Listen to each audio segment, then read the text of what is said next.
Hello viewers, welcome to my channel.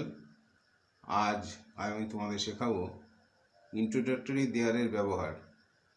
সাধারণ অর্থে দেয়ারের অর্থ হলো সেখানে। তো এরকম দুটো এক্সাম্পল দেখো।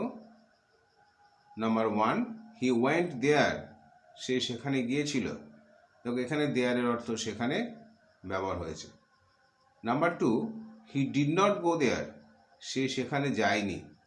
তাহলে দেখো এখানে দেয়ারের অর্থ সেখানে ব্যবহার করা হয়েছে।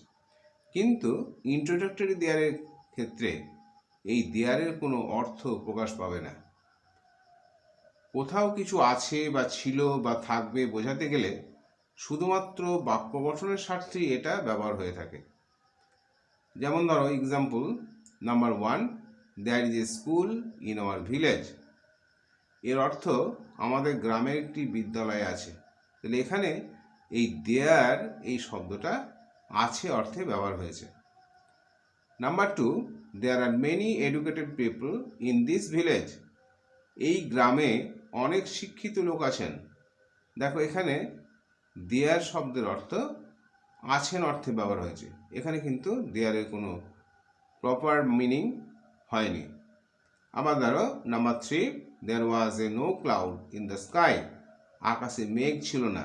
এখানে দেয়ার ছিল অর্থে ব্যবহার হয়েছে।